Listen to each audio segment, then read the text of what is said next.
The National Forecasting Centre and South African Weather Service are looking into the effects of the anticipated Cyclone Freddy. Cyclone Freddy is expected to hit northeastern parts of South Africa from early Saturday until Monday, especially the lowveld and escarpment areas of Limpopo and Mpumalanga.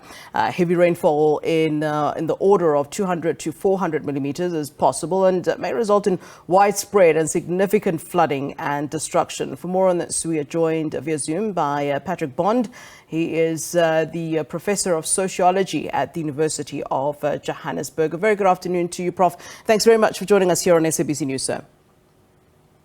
Thanks for having me. Good greetings to you and the viewers. All right, let's talk then about this Cyclone Freddy. Just how severe is it expected to be, and how concerned then should we be? Oh, we should be very concerned. The gusts, that is the peak strength of this cyclone, have already hit 270 as it hit Madagascar. It's gone through and it's picked up more steam in a fairly hot Mozambique channel. It's already up to 28 degrees. And when you hit over about 30, you've got some exceptionally tough cyclones like Cyclone Idai, Cyclone Kenneth that hit that same Mozambique coast. Now, this is hitting below Beira at Vilankulos, and it's going to be coming straight for the confluence of Zimbabwe and Limpopo province. And so we'll see that on the weekend. And with those storms dropping as much rain as you've suggested, up to 400 milliliters, we're just hoping stormwater drainage systems and people's own ability to avoid flooded rivers and flood plains will save lives. Already 4 have been lost in Madagascar. Yeah, I mean, when we're talking about issues like these, should we also be thinking about the effects of climate change on what's happening, or is a cyclone something that's bound to happen in any case? I mean, what do we, for lack of better wording, what do we put the blame on this for? Well, the meteorologists are saying that in many of these cases, it's double. So the rain bombs in April and May of 2022 that devastated KwaZulu-Natal, especially Durban, with about 500 dead, included, I think it was 351 millimeters on the worst day, April 11, and 287 on May 21.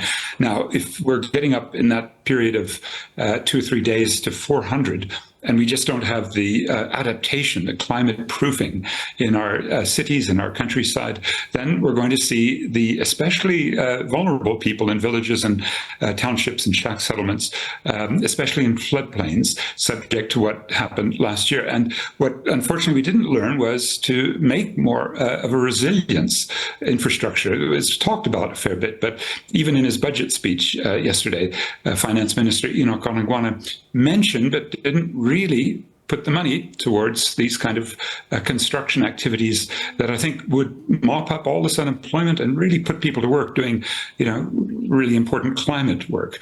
So yes, as to answer your question, usually these are twice as likely and twice as powerful as if there wasn't a climate change crisis. And, we understand that the tropical cyclone is expected to make landfall in Mozambique tomorrow. Talking about Mozambique as one of the most vulnerable countries with the cyclone, I suppose it's difficult to even give advice as to how, they can brace for this particular impact. And the fact that you've said, it's picked up steam and the gusts have peaked. I mean, these are very concerning things to hear. But so what would you say then to the people of Mozambique?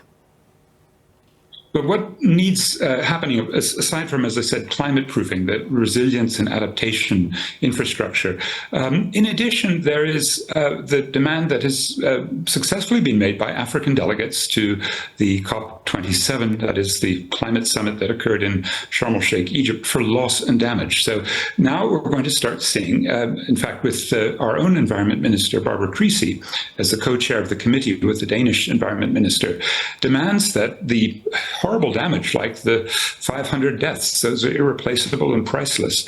But the 15,000 homes badly destroyed, in some case irreparable, or the huge infrastructure losses that occurred last year in Durban, that we begin to put a price tag, and that the people most responsible, I include myself, those with a high carbon footprint, start to pay the bill, if you believe in polluter pays. And that's what the West has very strongly resisted, I must say, along with the BRICS countries, Brazil, Russia, India, China, South Africa. You put these 5 countries meeting in Durban in August together with the West, and we still haven't had a breakthrough in really making money available to clean up these kinds of messes. And in fact, tragically, we're investing in the opposite. We put 1,200 troops into northern Mozambique to help Total, ExxonMobil, Eni from Italy, China National Petroleum get gas from the 4th largest methane field in the world. Maybe we'll import it to our grid. And that would be one of those contradictions. The armed forces in Richards Bay just last weekend were unable to hold their celebrations because of excessive rain. Again, a feature of so much of the changes in our weather patterns, that there's excessive rain on the east side. Port Elizabeth, Abeja has gone through 8 years of drought and is down to rationing water. It's a terrible set of contradictions, and we'd have to, I think, approach these much more forthrightly than we have to date. All right, Prof, we certainly do appreciate your time here on SABC News and explaining what's to come. Thank you very much. That's Patrick Bond. He's Distinguished Professor of Sociology at the University of Johannesburg.